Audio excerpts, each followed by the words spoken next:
औज़ु बिल्लाहि मिनश्शैतानिर्रजीम। बिस्मिल्लाहिर्रहमानिर्रहीम।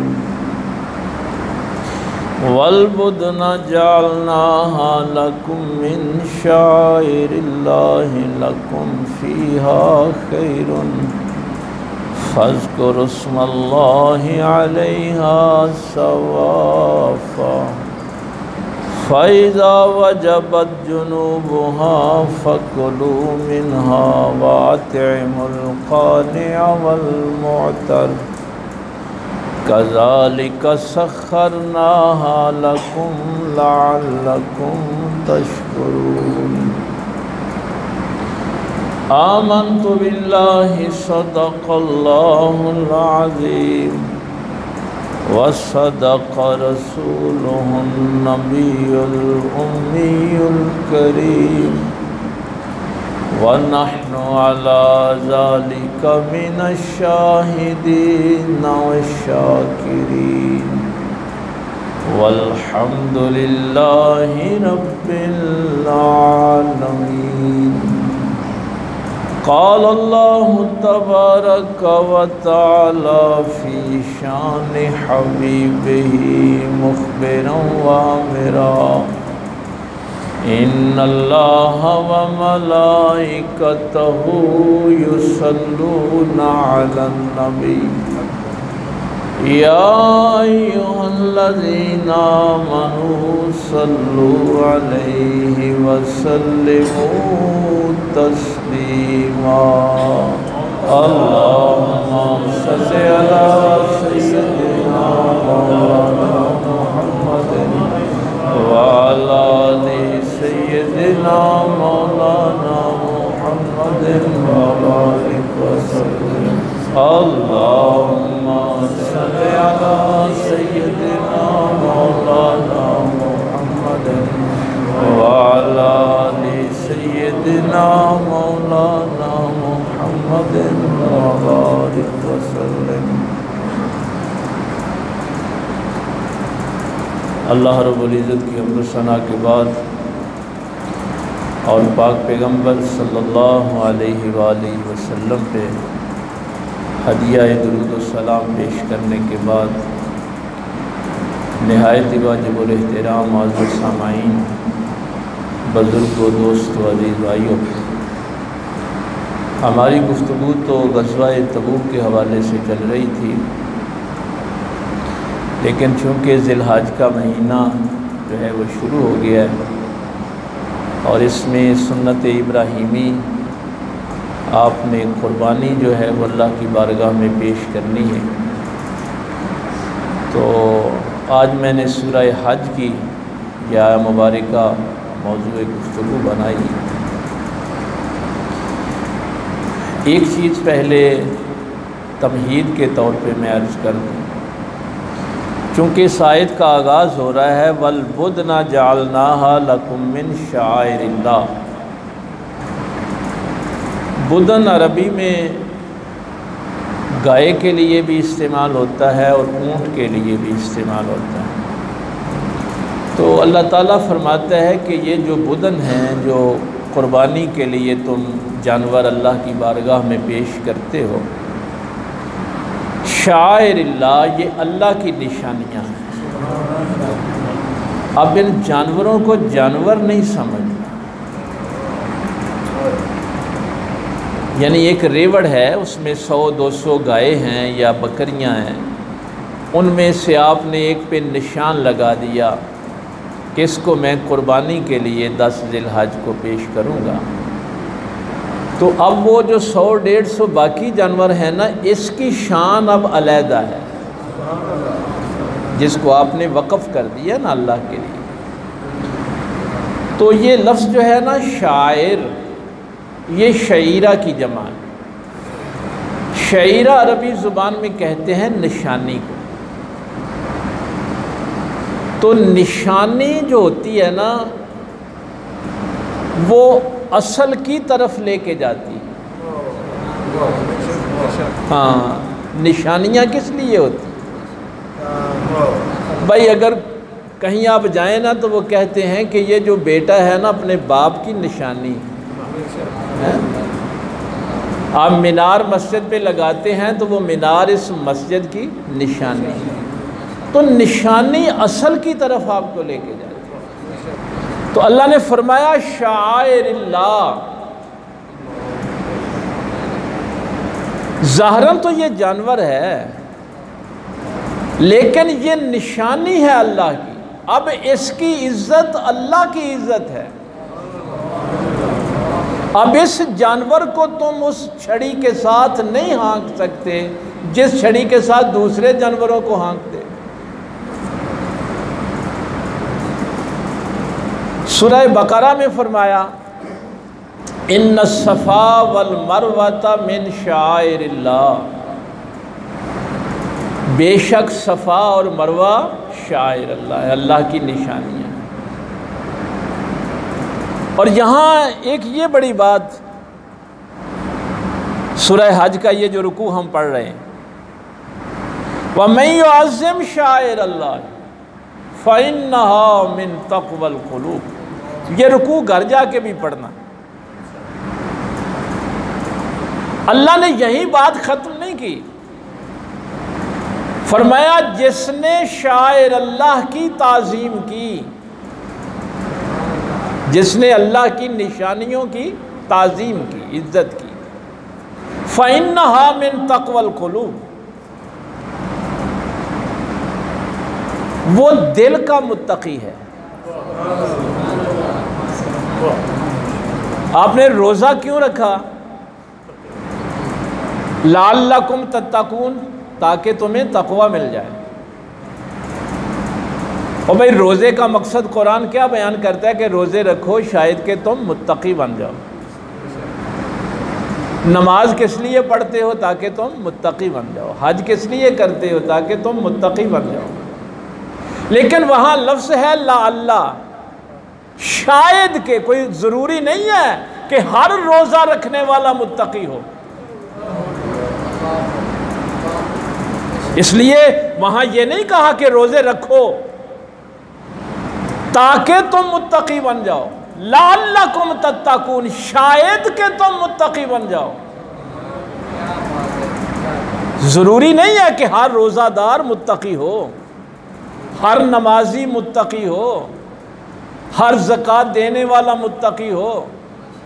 लेकिन ये क्या कमाल का जुमला यहाँ इरशाद फरमाया। देखिए ये कोई छोटी बात नहीं है कि वहाँ लफ्ज़ शायद है और यहाँ क्या फरमाया, वमन युअज़्ज़िम शाइर अल्लाह फ़इन्नहा मिन तक़वल क़ुलूब, जिसने सफ़ा और मरवा पहाड़ियाँ हैं ना और पत्थर हैं, लेकिन जो इन पहाड़ियों की इज्जत करेगा उसके मुतल्लिक शक ना करना, वो दिल का मुत्तकी है, तक़वल क़ुलूब है। तो ये 11वां रुकू और 10वां रुकू, ये दोनों आपने इसमें ये दोनों मौज़ूआत हैं। अब ज़ाहरन तो ये जानवर है, पलीद है, गोबर है, उसके बालों को पेशाब लगा हुआ है, हाय हाय। लेकिन तुमने ताज़ीम करनी है कुर्बानी के जानवरों की, क्योंकि ये अब आम जानवर नहीं है, ये शाइर अल्लाह है।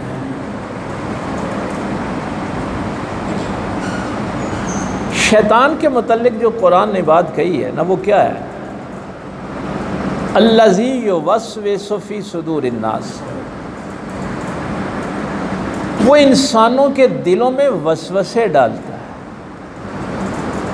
मिनल जिन्नत वन्नास, वो वसवसे डालने वाला जिन्नों में से भी है और इंसानों में से। यानी इंसान भी वसवसे डालते हैं और शैतान तो है ही जिन्नों में से ना। ये वसवसा क्या होता है? जो आपके यकीन को मुतज़लज़ल करता है। ये बात अच्छी तरह समझ कि अल्लाह ताला को इस सतह पे आके बात करनी पड़ी कि जो कुर्बानी के जानवरों की सफ़ा अल्लाह की जो भी निशानी है, बैतुल्ला शरीफ अल्लाह की निशानी है। और पता है इस कायनात में अल्लाह की सबसे बड़ी निशानी कौन है? मुहम्मदुर रसूलुल्लाह सल्लल्लाहु अलैहि वसल्लम। अल्लाह के नबी से बड़ी अल्लाह की निशानी कोई नहीं। और अल्लाह फरमा रहा है कि जो मेरी निशानियों की इज्जत करता है वो दिल का मुत्तकी। और यकीन को यकीन इसलिए कहते हैं कि उसको कोई वसवसा मुतज़लज़ल नहीं कर सकता। अगर मुतज़लज़ल हो गए तो वो यकीन था ही नहीं। ये क्या हुआ कि किसी ने बात सुनाई और आपका तौहीद का यकीन ख़त्म हो गया, रिसालत का यकीन ख़त्म हो गया। अब इब्लीस का काम है वसवसे डालना। कुछ इंसान भी मिनल जिन्नत वन्नास, वो जिन्नों में से भी हैं, इंसानों में से। कुरान करीम की ये दो आयतें आज आपने अच्छी तरह समझ लें। अल्लाह फरमाता है इन्नल इज़्ज़ता लिल्लाहि जमीआ,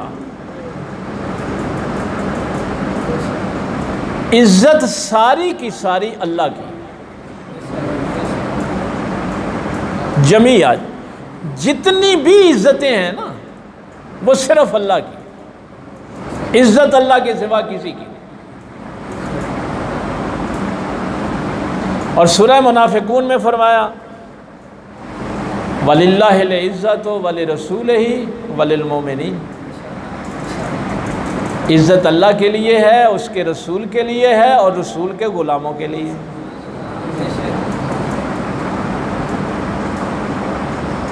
इन दोनों आयतों को आपने देखना ताकि ये मैं शायर अल्लाह की जो तशरीह है वो आपके सामने अर्ज़ कर सकूँ। कि आप कहेंगे कि ये तो जानवर था, इसकी इज्जत का अल्लाह ने हुक्म दे दिया।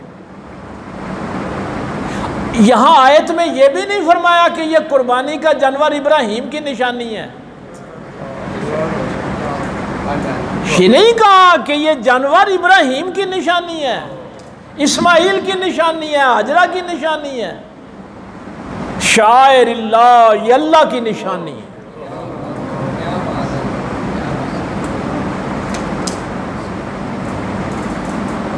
अब यहाँ पे वसवसा शुरू होता है। देखिए जी, इज़्ज़त तो सारी अल्लाह के लिए। कुरान कहता है ना इन्नल इज़्ज़ता लिल्लाहि जमीआ।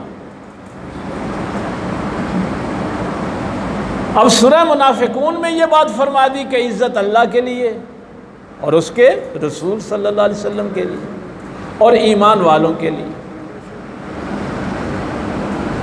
अब यहाँ वो वसवसे वाला जो था वो आ गया, उसने कहा देखो कुरान तो कहता है कि इज़्ज़त अल्लाह के लिए।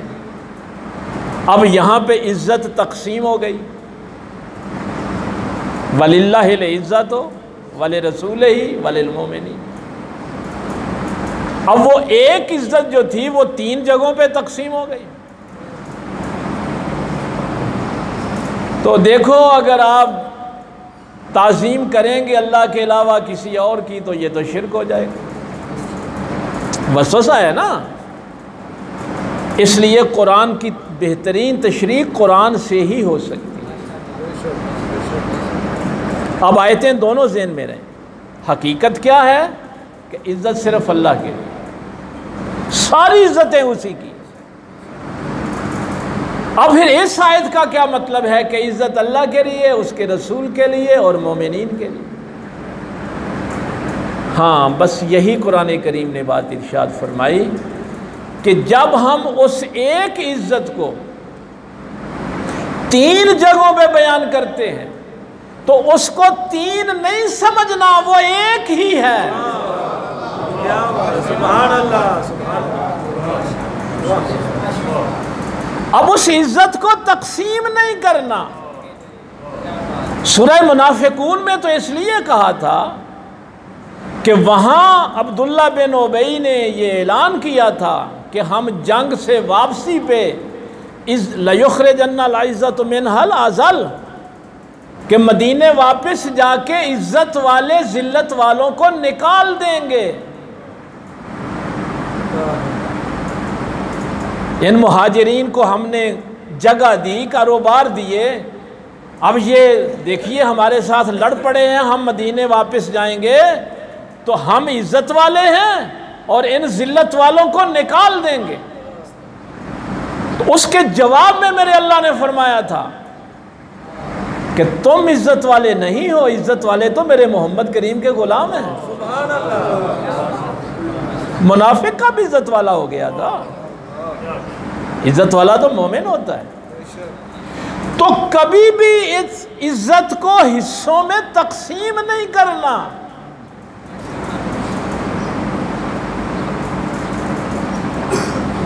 इसीलिए जब ये नामे पारे की वो आयत आई थी ना, या अय्युहल्लज़ीना आमनुस्तजीबू लिल्लाहि वल्रसूल इज़ा दआकुम,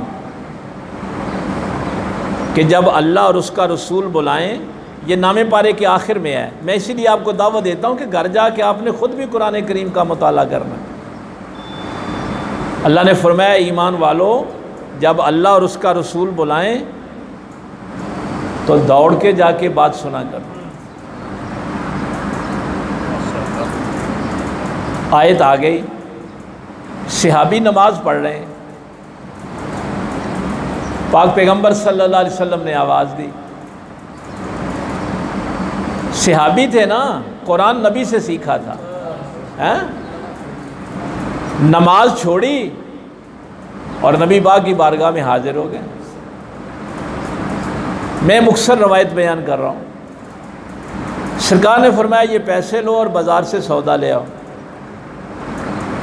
सौदा लेने के लिए चले गए, आगे फरमाया हमारे घर दे आओ। घर दे के आए, फिर वापस आए। सरकार ने पूछा जब मैंने आवाज़ दी थी कि क्या कर रहा था? या रसूलुल्लाह सल्लल्लाहु अलैहि वसल्लम नमाज पढ़ रहा था। फरमाया जहाँ से छोड़ी थी ना वहीं से जाके शुरू कर ले। नारे तकबीर, नारे रिसालत, नारे तहकीक। आपको पता है ना, उसूल फ़िक़्ह में आपको नमाज के मतलब ये पता होना चाहिए, ये सीना किबले की तरफ से पलट जाए ना तो नमाज टूट जाती है। आप किसी से गुफ्तगू करेंगे तो नमाज टूट जाती है। अगर इमाम किसी से गुफ्तगू करेगा तो उसकी भी गई और मुक्तदियों की भी गई। इमाम का सीना पलट गया तो सबकी नमाज बातिल हो गई। अब वो सहाबी बाजार गया है, लोगों से गुफ्तगू भी की है, सीना भी किबले से पलट गया, लेकिन नमाज नहीं टूटी, इसलिए कि इज्जत एक है। इस इज्जत को तकसीम नहीं करना। फरमाया जब तक तू नबी के काम में रहा है नमाज ही में रहा है।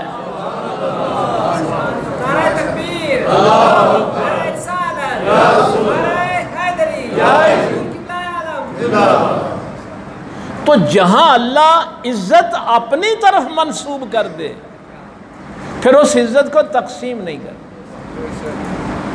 कि अल्लाह की इज्जत और है, नबी पाक की और है और मोमिनीन की और।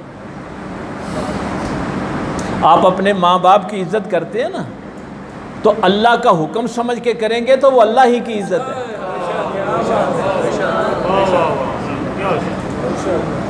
इसीलिए तो दुआ क्या सिखाई थी, रब्बिरहमहुमा कमा रब्बयानी सगीरा। ये 15वां पारा है। और माँ बाप की इज्जत अल्लाह का हुक्म समझ के करेंगे ना, तो अब ज़ाहरन तो आप माँ बाप की इज्जत कर रहे हैं, लेकिन असल में वो इज्जत किसकी है? अल्लाह की। अपने उस्ताद की इज्जत करते हैं, असल में इज्जत वो अल्लाह की। इन्नल इज्जत लिल्लाहि जमीआ। किसी ईमान वाले की इज्जत करते हैं, अपने पीरो मुर्शिद की इज्जत करते हैं, तो ये इज्जत एक ही है। वल वुदना जालनाहा लकुम मिन शाइरिल्लाह। ये जो कुर्बानी के जानवर हैं ये भी अल्लाह की निशानियाँ। मैं जब इस आयत को पढ़ता था मैं बड़ा हैरान होता था कि कुर्बानी तो हम सुन्नत इब्राहीमी के लिए करते हैं। नबी पाक सल्लल्लाहु अलैहि वसल्लम से भी जब पूछा गया था कि ये कुर्बानी क्या है, तो आपने फरमाया तो अबीकुम इब्राहीम, ये तुम्हारे बाप इब्राहीम की सुन्नत है। फमा लना फीहा या रसूल अल्लाह, या रसूलुल्लाह सल्लल्लाहु अलैहि वसल्लम इससे हमें क्या हासिल होगा? फरमाया बिकुल्ल शारतिन हसना, हर बाल के बदले में अल्लाह एक नेकी अता। अब आयत ज़हन में रहे कि ये शायर अल्लाह है। अब अगर कोई अरबी ज़ुबान से थोड़ा बहुत वाकिफ़ है तो ये जब तनवीन दो ज़ेरें आ जाती हैं, दो ज़ेर ज़बर पे, इसको तनवीन कहते हैं। बेकुल्ले शारतिन हसना, तो ये इसमें नकरा बनता है। ज़ाहरन तो ज़ाहिर तर्जुमा हो जाएगा कि हर बाल के बदले में एक नेकी अदा कर दें, लेकिन जो अरबी ज़ुबान से वाकिफ़ है ना, उनको पता है इसका असल माना क्या है, क्योंकि उर्दू का तो दामन बड़ा कमज़ोर है, ये अरबी का तर्जुमा नहीं हो सकता, फिर हमें ये सारी कोशिश करनी पड़ती। तनवीन बना देती है इसमें नकरा, बेकुल्ले शारतिन हसन, दोनों में तनवीन है।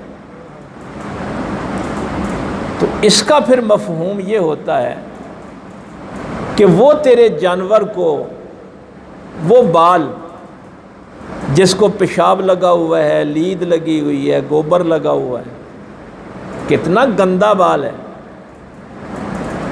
और भाई कुर्बानी का जानवर ही सही, लेकिन पेशाब तो करता है, उसी पेशाब पे वो जानवर बैठ गया और बाल गंदे हो गए। ये है शारतिन कि गंदे से गंदा बाल भी जो है उसके लिए नेकी आला से आला ही मिलेगी।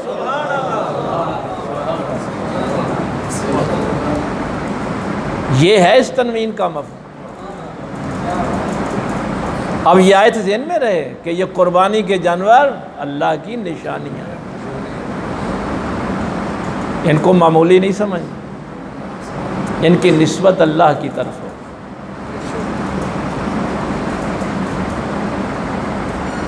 मैं चूँकि ये फितने उठते रहते हैं,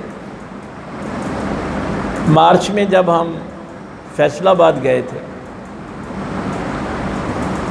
तो वहाँ एक मौलाना इसहाक साहब हुआ करते थे, चले गए दुनिया से, अल्लाह उनकी मग़फ़िरत फरमाए। वो अहले हदीस आलिम थे, लेकिन लिबरल थे, वो इतने तंग ज़हन के नहीं थे।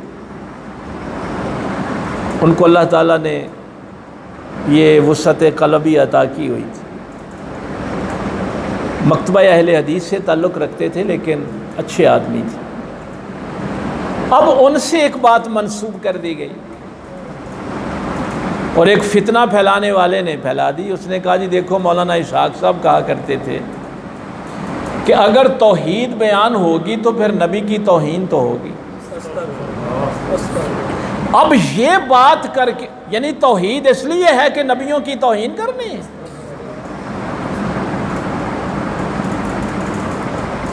इस किस्म के फितने, मैंने उनसे कहा देखो, पहले तो मैं इस बात को मानता ही नहीं कि मौलाना इसहाक साहब ने ये बात कही, और अगर उन्होंने तुम साबित कर भी दो तो हम इसको मान इसलिए नहीं सकते कि जब कुरान कहता है कि इज्जत अल्लाह और उसके रसूल के लिए है, तो फिर अल्लाह की शान बयान करते नबी की तौहीन कैसे हो गई? ये वसवसा है, ये शैतानी काम है, ये फितना पर्दाजी है, ये कुरान का उसलूब ही नहीं है। जो कुरान कुर्बानी के जानवर का एहतराम बताए वो अपने नबी की तौहीन करवाएगा। जो सफा मरवा की इज्जत की बात करे वो कहेगा मेरे महबूब की तौहीन करो। जो कुरान ये कहे कि तुम नमाज भी पढ़ रहे हो तो मेरा नबी आवाज दे तो नमाज छोड़ के चले आओ, तो ये कमीनगी जो है ये भी शुरू हो गई है जी। तौहीद बयान होगी तो फिर नबी की तौहीन तो होगी, और जिस तौहीद में नबी की तौहीन होगी वो तौहीद तो बच ही नहीं सकती। भाई उस अल्लाह की शान कैसे बच सकती है अगर उसके नुमाइंदे की ही तौहीन हो गई?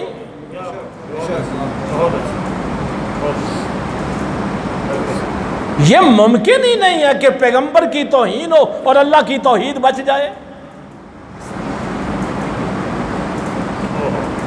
आप आज़ान देते हैं, किसी मुअज्जिन के सर पे कुरान रखें, जब वो कहता है अज़ान में अशहदु अल्ला इलाहा इल्लल्लाह, मैं गवाही देता हूं कि अल्लाह के सिवा कोई माबूद नहीं, तुमने को अल्लाह को देखा? क्यों गवाहियां देते फिर रहे हो? क्यों अज़ान पढ़ते हो?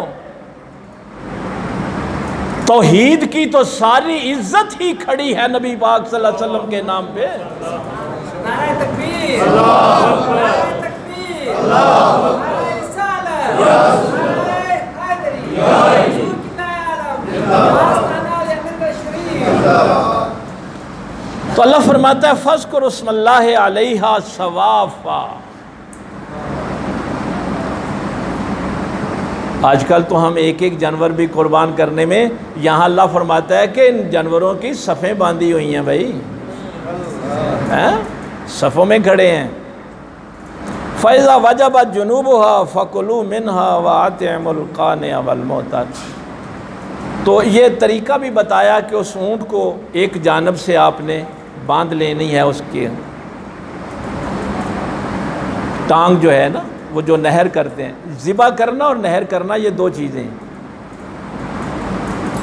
ऊँट को नहर किया जाता है और बाकी जो गाय बकरी भैंस वगैरह है इसको आप ज़िबा करते हैं, जो छुरी के साथ करते हैं। ऊँट को नहर किया जाता है, तो उसका ये तरीका कौन। और आगे फरमाया फ़कुलू मिन्हा, उसमें से तुम भी खाओ, अतिमुल क़ानिअ वल मुअतर। और जो कनात करके घरों में बैठे हुए हैं, सवाल नहीं करते, उन तक भी गोश्त पहुंचाओ, और जो सवाल कर लें उनको भी दो। हैं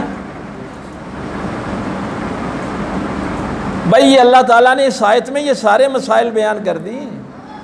और अगली आयत में पता है क्या फरमाया? लन यनालल्लाह लुहूमुहा वला दिमाउहा। पीछे ये फरमाया ना कि जो घरों में बैठे हैं कनात करके, ला यसालून अन्नासा इल्हाफा, वो तुमसे लिपट लिपट के सवाल नहीं करते कि साढ़े घर भी कुर्बानी का गोश्त कर लें। अपनी इज्जत नफ्स लेके अपने घरों में बैठे हुए हैं, बड़े खुददार हैं, घर में कुछ नहीं है लेकिन सवाल नहीं करते।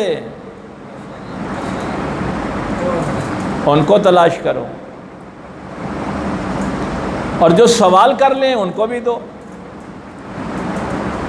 अगली आयत में ये बात फरमाई कि ये जो गोश्त है ना, ये अल्लाह ने नहीं खाना, अल्लाह की बारगाह में ये गोश्त नहीं पहुंचता, ना ये खून ही पहुंचता है। लुहूमुहा वला दिमाउहा, ना गोश्त पहुंचता है ना दम पहुंचता है। वलाकिन यनालुहु तक़वा, वही पे बात आ गई ना, ये तो तेरे दिल का तकवा है जो अल्लाह की बारगाह में पहुंचता है।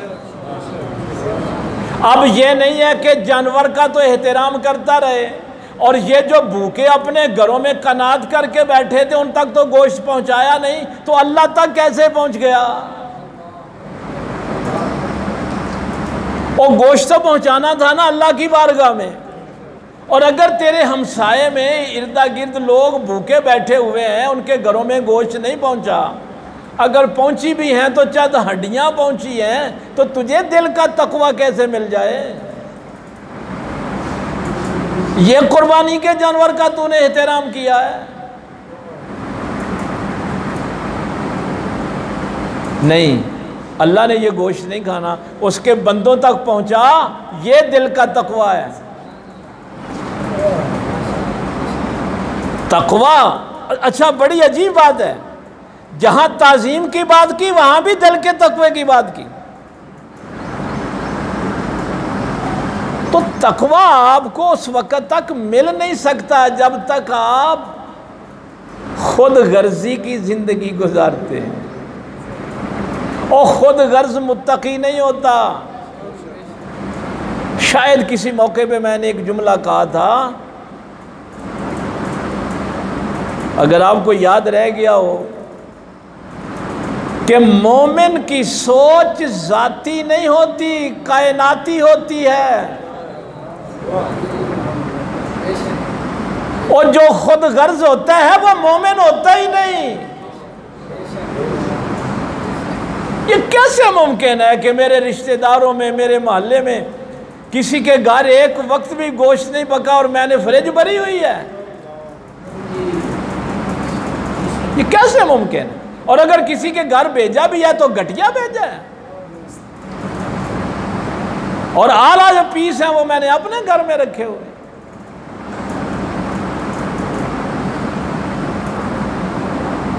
इन दोनों आयात को घर जाके भी तफसील से देखना। हर मुसलमान आकिल, बालिग और साहिब निसाब, ये 3 शर्तें हैं कुर्बानी के लिए। मुसलमान हो, आकिल, बालिग, आज़ाद इसमें आ जाते हैं। जो किसी का ज़र ख़रीद ग़ुलाम है ना, उस पर भी कुर्बानी वाजिब नहीं होती। आज़ाद मर्द का होना ज़रूरी है, वो मर्द हो या औरत हो, मुसलमान हो, आकिल और बालिग हो और साहिबे निसाब हो। ज़कात का और कुर्बानी का फ़र्क ये है कि ज़कात में जब आप साहिबे निसाब होते हैं, उस निसाब पे 1 साल गुजरना ज़रूरी होता है। आपका अपना घर, खाने पीने की चीज़ें, मजदूरी के औज़ार, इनके अलावा आपके पास 52.5 तोले चांदी या उसके मुताबिक रकम मौजूद है, तो आप साहिब निसाब। उस निसाब पे साल गुजरेगा तो फिर ज़कात फ़र्ज़ होगी। लेकिन कुर्बानी के लिए साल गुजरना ज़रूरी नहीं। अगर आप इन अय्याम तशरीक में साहिब निसाब हो गए तो आप पे कुर्बानी वाजिब हो जाएगी। अय्याम तशरीक आपको पता है ना, 9 से शुरू होते हैं और 13 तक रहते। 9 ज़िलहज की सुबह से आपने ये तकबीरें शुरू करनी है, अल्लाह अकबर, अल्लाह अकबर, ला इलाहा इल्लल्लाह, अल्लाह, हर नमाज के बाद। तो 9 की सुबह से लेके 13 की असर तक। तो ये इन दिनों में अगर आप साहिब निसाब हो गए, ईद वाले दिन भी हो गए, तो आप पे कुर्बानी वाजिब है। और ये एक मैं बात आपसे कहूँ, आप हैरान होंगे कि नबी पाक सल्लल्लाहु अलैहि वसल्लम पे सारी ज़िंदगी ज़कात फ़र्ज़ नहीं है। हुजूर पे सारी ज़िंदगी ज़कात फ़र्ज़ नहीं है, क्योंकि हुजूर माल रखते ही नहीं थे। फरमाते थे अगर ओहद पहाड़ के बराबर भी सोना असर के वक्त आएगा ना, तो शाम तब पढ़ूंगा जब तक वो तकसीम ना कर लूँ। तो जब माल पे साल गुजरा ही नहीं तो ज़कात फ़र्ज़ कैसे होती? नबी पाक पे सारी ज़िंदगी ज़कात फ़र्ज़ नहीं है। लेकिन फुक़हा ने यहाँ एक और नुक्ता भी बयान किया। वो कहते हैं अगर हुजूर पे ज़कात फ़र्ज़ हो जाती तो हुजूर देते किसे? क्योंकि सारी कायनात तो हुजूर की ग़ुलाम है, तो ग़ुलाम पे ज़कात लगती ही नहीं है।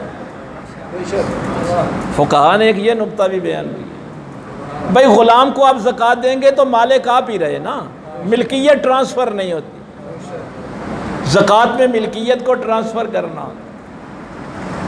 लेकिन आखिरी हज के मौका पे, पहला भी और आखिरी, नबी पाक सल्लल्लाहु अलैहि वसल्लम ने 63 ऊँट अपनी उम्र मुबारक के मुताबिक ज़िबा किया, नहर किए थे।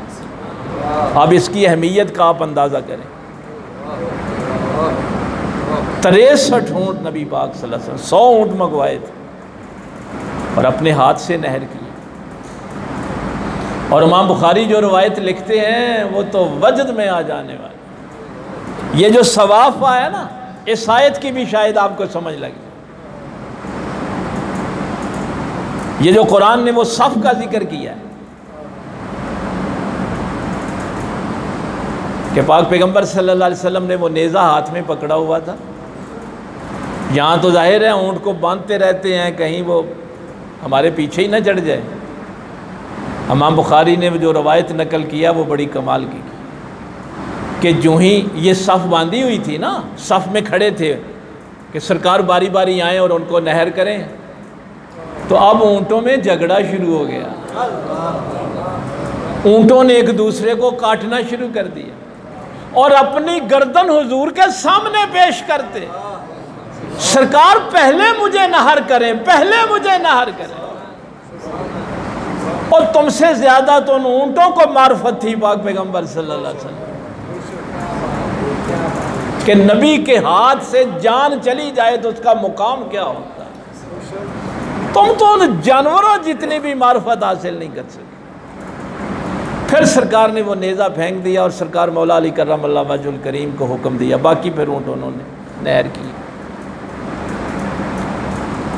और अम्मा आयशा सिद्दीक़ा रज़ी अल्लाह ताला की जो रवायत है कि नबी पाक सल्लल्लाहु अलैहि वसल्लम ने 2 दुम्बे, एक अपनी अहले बैत की तरफ से, अपनी तरफ से, और एक दुम्बा फिर उम्मत की तरफ से सरकार ने कुर्बान किया। और मौला अली सरकार सारी ज़िंदगी उम्मत की तरफ से फिर वो कुर्बानी जो है वो देते रहे। तो ये मैंने वो तफसील से पिछले साल या उससे पिछले साल ये गाय भैंस वाला तफसील के साथ मैंने बयान कर दिया था, वो सुन लिया करें। उम्मत का इजमा है, इसमें कोई इख्तिलाफ नहीं है। ये शुरू दिन से मसलन ये जो भैंस है ये गाय की एक किस्म है, अरबी लुगत में भी और फुक़हा ने भी उसकी किस्म बयान की है। अब भी ये जो इख्तिलाफ है ये अहले हदीस उलमा का, उनका भी आपस में इख्तिलाफ है, वो आपस में एक दूसरे से झगड़ते हैं, अहले सुन्नत के साथ उनका इख्तिलाफ नहीं। तो ये इजमाए उम्मत है कि ये भैंस जो है ये गाय ही की एक किस्म है। ज़कात देनी होगी ना तो जो गाय पे कानून लगेगा वही भैंस पे लगेगा, जो उसके बच्चों पे लगेगा वही इस पे लगेगा। तो वो तफसील से मैंने वो जुमा जो आपको पढ़ाया था कि क़वानीन शरीयत के जो हैं जो गाय पे लगते हैं वही भैंस पे लगते हैं। तो 7 हिस्से हैं ऊँट के, गाय के, भैंस के, और बाकी जो घर के नाबालिग या वालिदैन बूढ़े हैं तो ये नहीं सोचना, वो जो घर में एक फ़र्द साहिब निसाब है वो कुर्बानी देता है तो सारे घर वालों को सवाब मिलता है। हाँ, वो वडेरे बाबे जिनके पास पैसे नहीं है वो ज़िद ना करें कि मेरी तरफ से कुर्बानी दें, कुर्बानी जो साहिब निसाब है उसी पे बरस। तो वो आप अपनी तरफ से कुर्बानी जो है वो ज़रूर करें, जो भी साहिब निसाब आदमी है। ये कोई मैंने अगले दिन पता करवाया था, वैसे तो ये जो सोने का कारोबार करने वाले हैं वो कोई 1,15,000 बता रहे थे कि ये निसाब आजकल वो चल रहा है, 52.5 तोले चांदी जो है वो 1,15,000 के तकरीबन बनती है। उसके बराबर आपके पास सोना हो, चांदी हो, पैसे मौजूद हों, तो ये हर वो मर्द हो या औरत हो, ये नहीं है कि बीबी 10 तोले सोना लेके बैठी है जाके कुर्बानी मैं नहीं करनी। हाँ, अगर कोई औरत साहिब निसाब है तो उस पर कुर्बानी अलहदा वाजिब। और इस्लाम में जो ख़ानदान है, जब एक मर्द और औरत शादी कर लेते हैं तो वो एक ख़ानदान है, चाहे वो उस घर में 4 भाई क्यों ना रह रहे हों, लेकिन अगर वो शादीशुदा हैं तो वो 4 अलहदा ख़ानदान है। ये भी जो है ये आपको पता होना चाहिए, नहीं भाई इकट्ठियाँ। इस्लाम उनको इकट्ठे नहीं समझता, इस्लाम कहता है कि जब शादी हो गई तो वो एक अलहदा ख़ानदान है। तो वो मर्द हो औरत हो उन पर कुर्बानी जो हो वाजिब है। और बड़ी बढ़िया जो बात है कि इन कुर्बानी के दिनों में अल्लाह ताला को इससे सिवा और कोई नेकी पसंद है ही नहीं। अल्लाह को यही पसंद है कि उसकी बारगाह में खून बहाया जाए, सुन्नत इब्राहीमी जो है उसको अदा किया जाए। लेकिन बात फिर वही है कि इसमें वो शैतानी वसवसा शामिल ना हो जाए।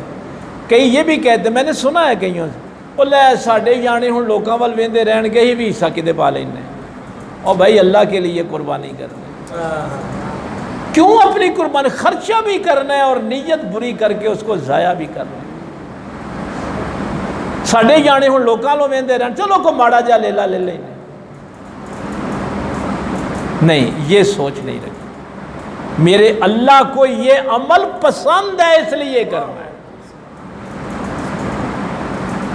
और बल्कि एक रवायत में तो यहाँ तक है कि एक सहाबी ने पूछा था, या रसूलुल्लाह सल्लल्लाहु अलैहि वसल्लम क्या जिहाद से भी कुर्बानी बड़ी है? तो सरकार ने फरमाया था हाँ, इन दिनों में कुर्बानी का।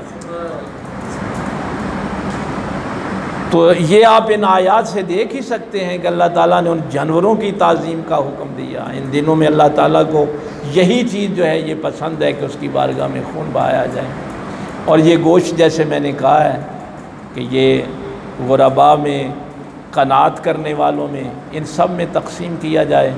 और इस झगड़े में नहीं पड़ना कि कट्टे दी ते मज दी, उन्होंने कहना है बस ठीक है, तुसी अपने जिथे जिथे लड़ते हो तो फिर लड़ते रहो। चूँकि पहले दिन से उम्मत का इस पर इजमा है कि गाय और भैंस में कोई फ़र्क नहीं है, यूसी की ये किस्म है। जब बकरियों की कितनी किस्में हैं और भेड़ों की कितनी किस्में, ए मुंदरा बकरा है या फलाना है या टैडी है, तो फिर आप इन चीज़ों में उलझेंगे तो फिर शैतान तो वो बसों से डालता रहेगा। तो अल्लाह ताला ने इन जानवरों की कुर्बानियों का जो हुक्म दिया है और फिर उसकी तकसीम का जो मैंने अर्ज़ किया, और एक जुमला मैं हर साल कहता हूँ, ये जुमला मैं हर साल आपसे कहता हूँ कि बड़े लोग मसले पूछने आते हैं, वो सिंह इन्ना भुरया जी, आके ज़रा वेखो हाँ वाला हैं। तुहानूं पता ना काना जानवर ऐब वाला कमज़ोर इन्ना होए कि हड्डियाँ नज़र आउंदियां, वो भी नहीं लगना। ज़ाहरी ऐब को हो तो वो नहीं लगना। फिर सानू मैनू कई बार सद ए वेखो हाँ ज़रा इन्ना को सिंह भुरया है, ज़रा ए लत्त थोड़ी जिन्नी लगांदा है, बड़े मसले पूछते हैं आके। लेकिन मैं उनसे एक ही बात करता हूँ, और यार ये मसले सारे बाद आले ने, पहला ये वेख के तेरा रिज़क हलाल है कि नहीं। और हराम दे रिज़क दा ते चंगा भला भी ले लेगा तो कबूल नहीं होना। हराम के रिज़क पे ज़कात भी नहीं है, ज़कात भी रिज़्क़ हलाल पे। मुझसे तो कोई ज़कात का भी मसला पूछना है ना, तो मैं उससे पहले ये कहता हूँ कि ज़कात हराम के रिज़क पे नहीं है, कुर्बानी भी हराम के रिज़क पे नहीं, उसके लिए रिज़्क़ हलाल। और हज के लिए भी नबी पाक सल्लल्लाहु अलैहि वसल्लम ने फरमाया कि अगर कोई हराम के रिज़्क़ से हज करने चला जाए तो खाने काबे की छत पे एक फ़रिश्ता खड़ा होता है, ये जा कहता है लब्बैक अल्लाहुम्मा लब्बैक, मैं हाजिर हूँ मेरे मालिक, मैं हाजिर हूँ। वो फ़रिश्ता कहता है दफ़ा हो जा, तेरी कोई हाज़िरी कबूल नहीं। रिज़्क़ हराम वाले का तो हज भी कबूल नहीं होता, कोई नेकी कबूल नहीं होती, बल्कि उल्टा गुनाह होता है। तो इसलिए सबसे बड़ा मसला ये, वैसे ये मसला हमसे पूछता कोई नहीं है कि पैसे रिश्वत देने, भैणों का हक मारिया, धियां नूं हिस्सा नहीं दिता। और लोग यही समझते हैं भी खोरे चोरी डकैती का माल ही हराम का होंदा है, वो जिन्हें भैणों नूं धियां नूं हिस्सा नहीं दिता वो भी हराम ही खाण दिया है। रिज़्क़ हराम पे ना ज़कात है, ना कुर्बानी, ना सदका व खैरात। रिज़्क़ हलाल पे ये सारी चीज़ें वाजिब। तो इन दिनों में, ये दिन वैसे जब तक रोज़े फ़र्ज़ नहीं ना हुए थे, तो ये दिन रोज़ों के लिए भी बड़े अहम हैं। ये ज़िलहज के पहले जो 10 दिन हैं, ईद वाले दिन तो ज़ाहिर है, यौम अरफा वाले दिन हाजी भी नहीं, बाकी 9 तक रोज़े जो हैं ये बड़ी अहमियत के हामिल हैं। और ये वो वाहद रोज़े हैं जिनके मुतल्लिक ये यौम अरफा का रोज़ा खुसूसी तौर 9 तारीख़ का, कि जिसके मुतल्लिक पाक पैगम्बर सल्लल्लाहु अलैहि वसल्लम ने फरमाया था कि इस रोज़े से जो गुज़रा हुआ साल है और आने वाले साल के भी गुनाह अल्लाह माफ़ कर। ये यौम अरफा का, जिस दिन सारी उम्मत इकट्ठी होके जाके अल्लाह की बारगाह में दुआ कर रही है, मैदान अरफात में जिस दिन हज पढ़ा जाता है। तो कोशिश करें कि ये जो कुछ कुरान करीम से सीख है, अल्लाह ताला इस पे अमल की तौफीक दे। व आखिर दावाना।